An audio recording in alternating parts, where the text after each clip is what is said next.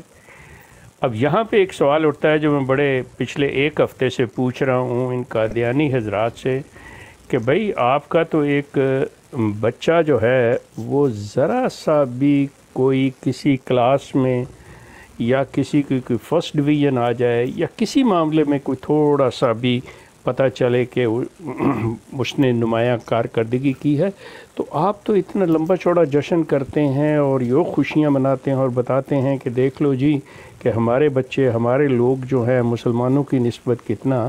تو یہ جو ایک فیصلہ ہوا ہے سرین آپ کے حق میں، اس پہ آپ لوگ ابھی تک کیوں خاموش ہیں؟ مسرور نے کوئی بیان کیوں نہیں دیا؟ مسرور نے چراغاں کیوں نہیں کیا؟ یہ ایسی کیا چیز ہے؟ اس کے اوپر وہ بالکل مطلب وہ ایک آئے تھے قادیانی صاحب، مطلب میں پروگرام کر رہا تھا تو اس میں کہنے لگے جی کہ جی ایسی تو کوئی بات نہیں ہے، یہ تو وہ اس نے پنجابی میں کہا کہ یہ فیصلہ گونگلوں تو مٹی چاڑی ہے جی انہوں نے۔ آپ اندازہ کریں کہ کس دوسری طرف ذرا سی بات جس کی کوئی اہمیت نہیں ہے وہ ان کے لیے ایسا ہوتا ہے کہ یہ چراغاں کرتے ہیں، اور یہ فیصلہ جس کی یہ رونا تھا ان کو کہ جی ہمیں بات نہیں کرنے دی جاتی، ہمیں اپنے مذہب پہ عمل نہیں کرنے دیا جاتا، اس پہ پوری آزادی مل گئی ہے، تو کوئی ایسا مسئلہ ان کے نزدیک یہ کوئی بات ہی کوئی نہیں ہے۔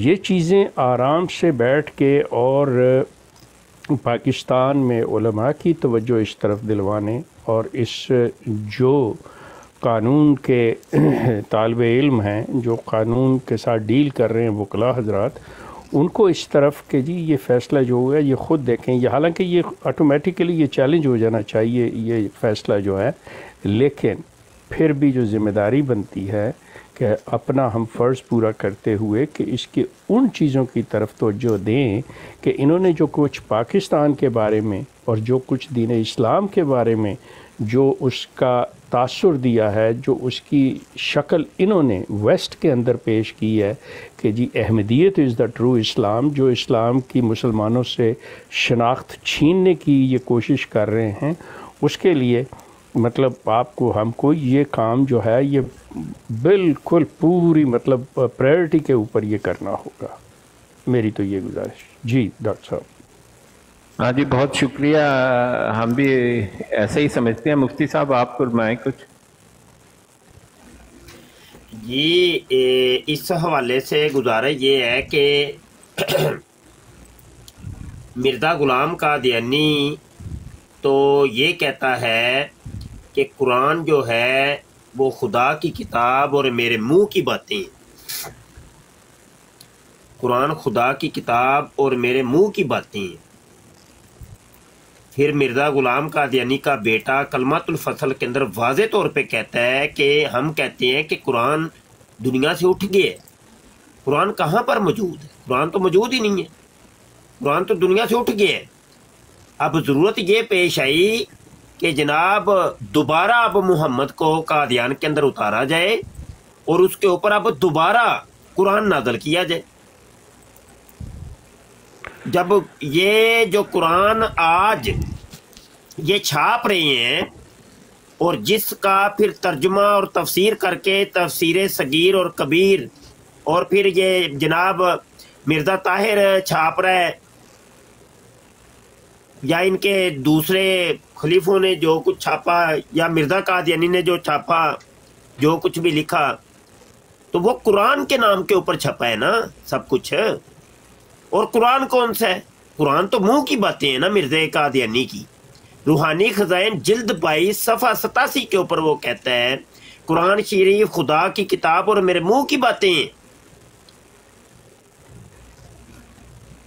اور کلمۃ الفصل کے صفحہ 173 کے اوپر وہ مردے کا بیٹا کہتے ہیں.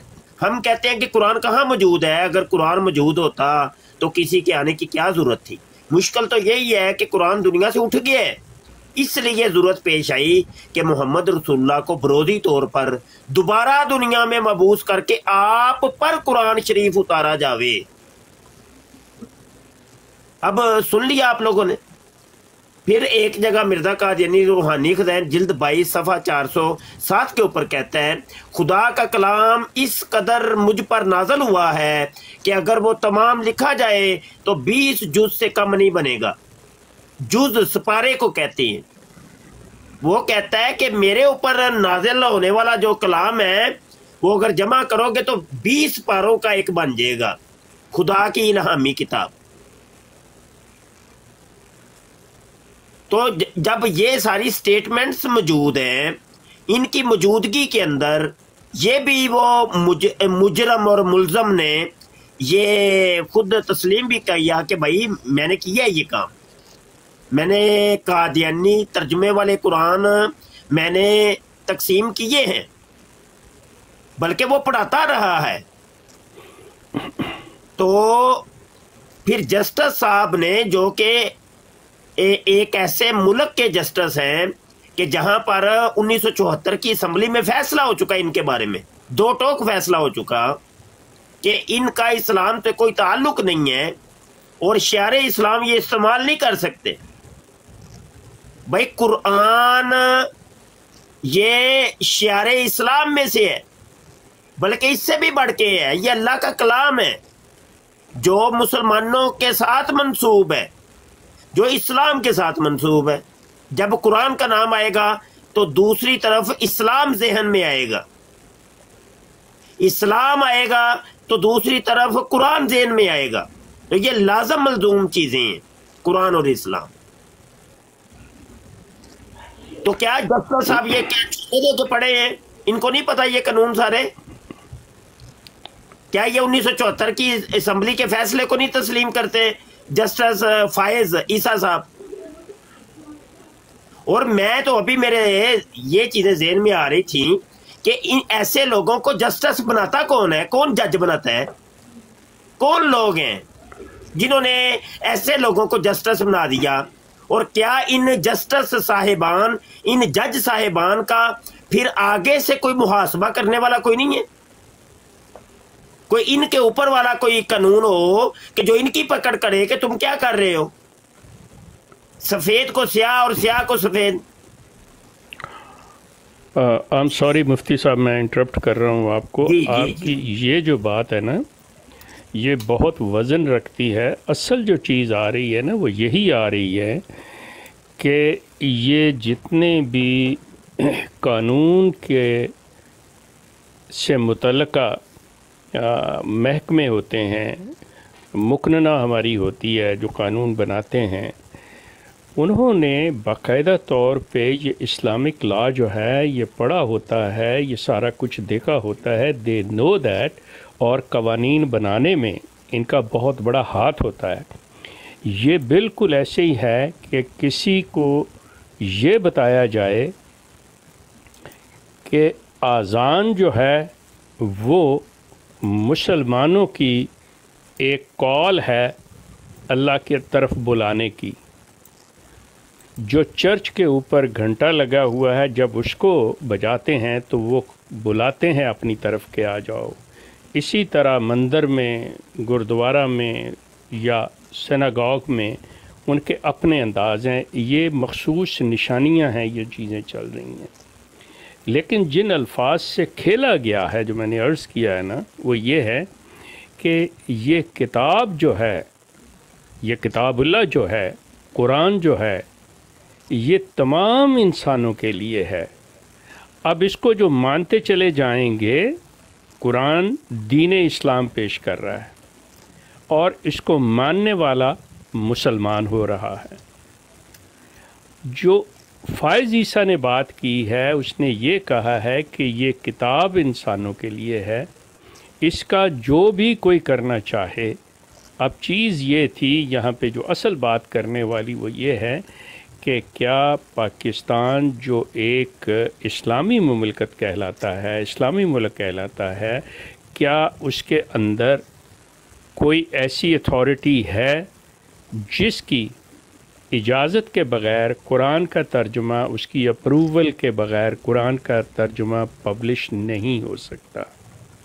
اور اگر تو ہر ایک کو اجازت ملی ہے کہ جو جی چاہے کرے، پھر تو یہ فائز عیسیٰ صاحب ٹھیک ہیں، لیکن اگر کوئی ایسی چیز ہے تو ان کو چاہیے تھا کہ اس سے پہلے کنسلٹ کرتے، دیکھتے اس چیز کو کہ کیا یہ اس معیار پہ پورا اتر رہا ہے، کیا اس کے پاس اس اتھارٹی کی اجازت ہے۔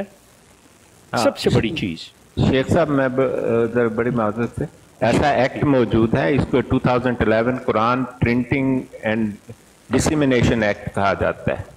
اس کا سیکشن، اس کو اس نے اگنور کیوں کیا؟ اس نے بس اس نے اس کا نام بھی نہیں لیا، نام تو لیا ہے لیکن اس نے اس کو بالکل اوور رول کر دیا۔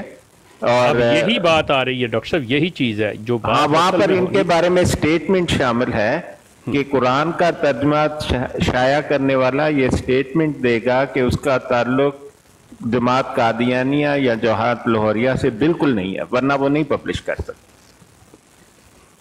اب سوال ہے کہ کیا اس شخص نے کسی کے پریشر میں آ کے، کوئی رشوت لے کے، مطلب وہ کون سا اس کا فعل ہے جس کی وجہ سے اس نے یہ فیصلہ کیا؟ اس کو کٹہرے میں کھڑا ہونا چاہیے، بالکل ڈیمانڈ کرنی چاہیے آپ کو۔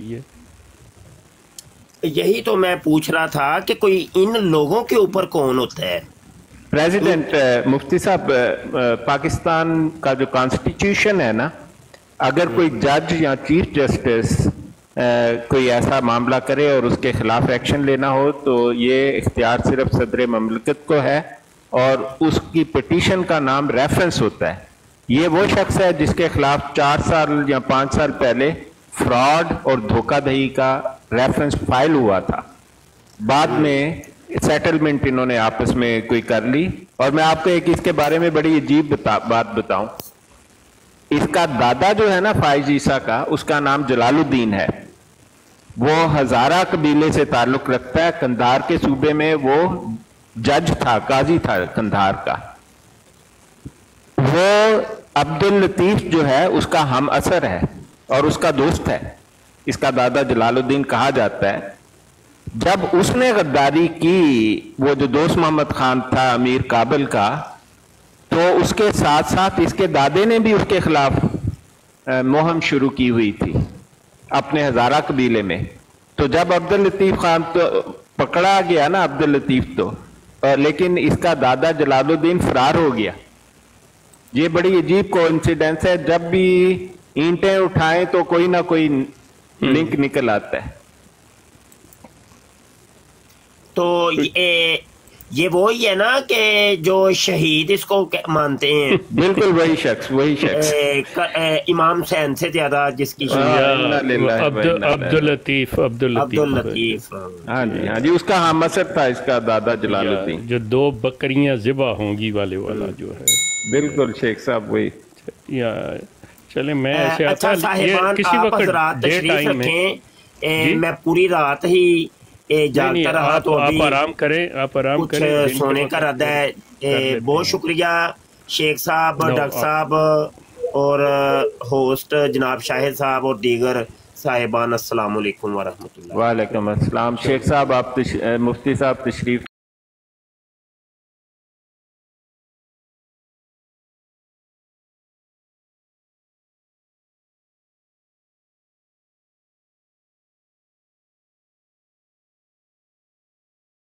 اس پروگرام میں شریک مہمان اور کال کرنے والوں کی آراء، موقف اور خیالات ان کے اپنے ذاتی ہیں اور ضروری نہیں کہ وہ ہمارے چینل اور ٹیم کے خیالات، آراء اور موقف کی عکاسی کریں۔ ہم کسی دوسرے فرد کی آراء اور موقف کے ذمہ دار نہیں۔